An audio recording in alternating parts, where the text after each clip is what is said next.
This week on Fireside News, a guy hacked the Starbucks app and built a $45 espresso monstrosity with 24 shots and whipped cream that could probably send you to Mars. He didn't even drink it. He just made it because, science.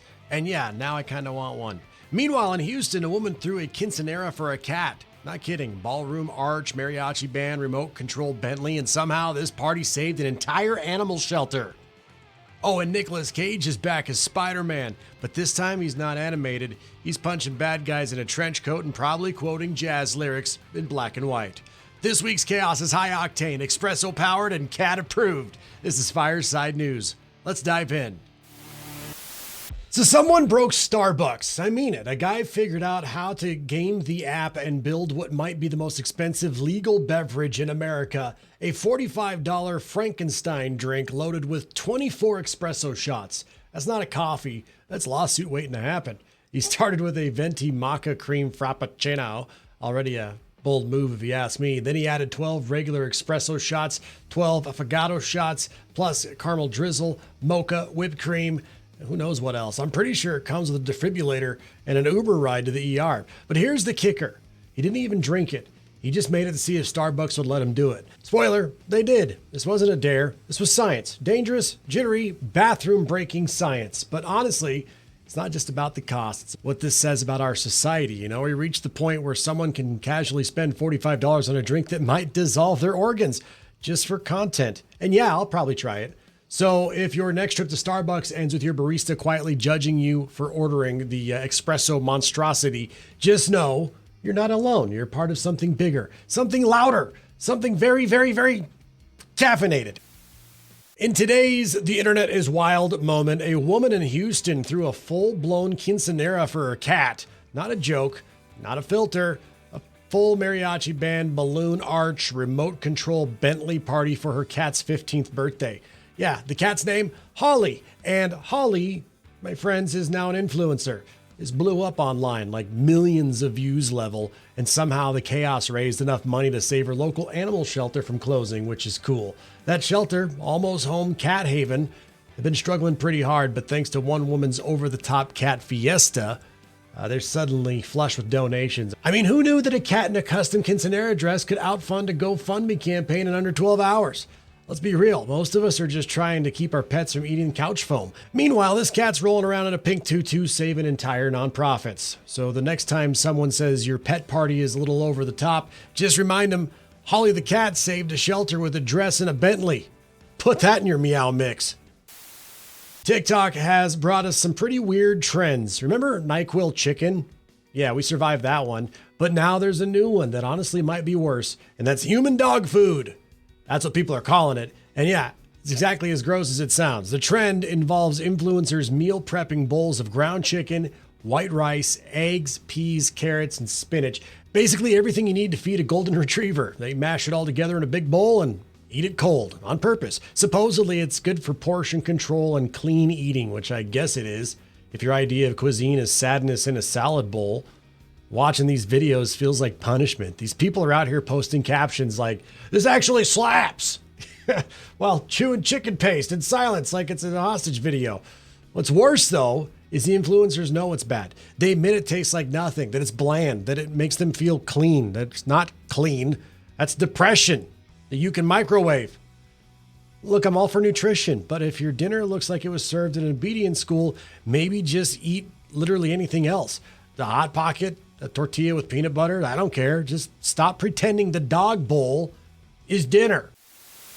All right, so this one sounds fake, but it's 100% real. Cops raided a sketchy massage parlor in New Jersey last week. One of those places where deep tissue has a very flexible definition. Yeah, they found $600,000 in cash sewn inside a giant teddy bear, which is kind of weird. I'm talking a 4-foot-tall, factory-stuffed, now FBI evidence teddy bear.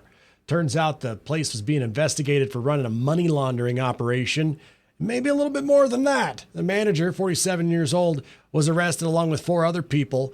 The bear, however, remains at large, probably in hiding, probably stuffed with regrets. I mean, who looks at a teddy bear and thinks, yeah, that's my bank now? I've heard of hiding money in walls. I've hid money in mattresses, under floorboards. But a stuffed animal, That's one sock monkey away from becoming a Scorsese movie. This is the kind of thing that would never fly in a normal person trying it too. Like, imagine getting pulled over and a cop see you with a teddy bear in the back seat that's just a little too heavy. Is that your child's toy? No, officer, that's my rent. Honestly, Build-A-Bear missed a branded opportunity. That probably would have been a big hit. This story is what happens when Prime delivery meets zero bathroom breaks. An Amazon delivery driver in California is going viral, not for being fast or friendly, but because she was caught on 2 separate doorbell cameras doing something a little extra. She stopped mid-route, stepped onto a customer's porch, and relieved herself. And I'm not talking about just, number one. We're talking the full-on deuce, right? Then, in a move that deserves an award for boldness, she still snapped the photo proof of the delivery, just conveniently cropped out the mess, Then, get this, a mile down the road, she did it again. New house, new delivery. Well, I guess we can call it a delivery. Amazon says she's no longer working for them, and you know what? That's good. Prime is fast, but I don't need it biohazard fast. If this is the future of e-commerce, I'm bringing back carrier pigeons. Nicolas Cage is back in the Spider-Verse, but this time he's not animated and he's not swinging from buildings. He's starring in Amazon's Spider-Man Noir, a live-action series set in the 1930s New York where Spider-Man is less superhero and more trenchcoat detective. Picture your moody uncle if he had web powers and smoked cigars in black and white, right? Cage voiced the same character in the Into the Spider-Verse, and now he's bringing him to life. It's gritty, shadowy, and full of different monologues that sound like they belong on some kind of Tom Waits album. Cage voiced the same character in Into the Spider-Verse, and he's now bringing him to life. I don't know what this show's gonna be, but if it ends with Cage punching Nazis while quoting poetry, I'm all in. Spider Noir, coming soon. Probably with jazz. Yeah, see? Well, Halle Berry went viral on Mother's Day, not for brunch or flowers, but what she brought to bed. And she and her boyfriend posted a video of this from under the covers, already pushing it, and then she pulls out a bottle of lube. Not just any lube, her lube. It's called Let's Spin, from her menopause wellness brand, Respin. Now look, promote your product, that's great, but maybe don't do it during the one holiday where we're all thinking about our moms. That's a hard mental image to unsee. Props to her for confidence, though. If Ryan Reynolds pitched minty body spray on Father's Day in boxers, we'd call it genius. All right, well, I got a classic case of roommate drama turned full-blown legal mess. See, one guy bakes a peanut butter cake and labels it, puts it in his own mini fridge. A roommate ignores all that, steals a slice of the cake, and has a massive allergic reaction. So what does he do? Well, he tries to sue the guy who baked the cake for poisoning him. You stole someone's dessert, man. You ignored the ingredients, and now you're calling yourself the victim? That's like breaking into a house and blaming the homeowner for the dog bite. Moral of the story, if you're going to steal food, at least make sure it won't kill you. So the University of Tennessee just held a Morgan Wallen Lookalike contest, and the guy who won goes by the name Morgan Walmart. Not a nickname, that's what people actually call him. Apparently this wasn't even an official school event, just a bunch of dudes showing off a battle for a crisp $100 bill and bragging rights to every Knoxville dive bar. There were 3 rounds of elimination, and Morgan Walmart dominated all of them. Dude looks so much like Wallen that strangers hand him beers and demand last night on command, The resemblance is so scary and accurate, but let's be honest. If you're named Morgan Walmart, you better nail it. That's not just a look, that's a lifestyle. Also, props to Tennessee for choosing chaos over finals week. Let me tell you about a wedding that straight up turned into a flash mob. A bride in Northern Ireland just got married with, wait for it, 95 bridesmaids. She owns a dance school, and instead of choosing a few favorites, she just made everyone part of the bridal party. Photos show them lined up like they're about to perform at halftime. Meanwhile, the groom had to chill 8 groomsmen and the haunting realization he'll never win another argument again. They say it all went pretty smooth, but let's be real. 95 bridesmaids is how you start a cult, not a marriage. And no, it's actually not the record. That belongs to a woman in Florida, naturally, who had 168 bridesmaids, because if there's one thing more unstable than humidity and hairspray, it's Florida wedding math. Amber Heard just announced the birth of twins, a boy named Ocean and a girl named Agnes, and the internet had one collective reaction. What?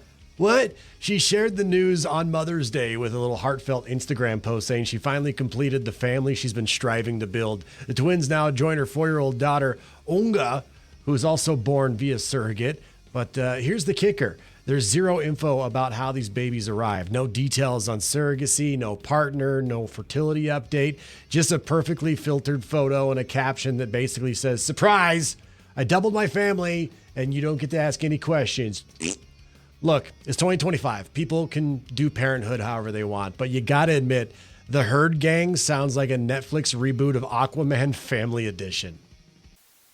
Bindi Irwin, daughter of the late great crocodile hunter, was all set to attend a fancy wildlife gala in Las Vegas this past weekend until her appendix had other plans. Turns out Bindi's appendix ruptured, sending her straight to the hospital for emergency surgery. Her brother Robert broke the news at the gala, saying she was heartbroken to miss it, especially since she just finished recovering from endometriosis. Talk about double trouble, huh?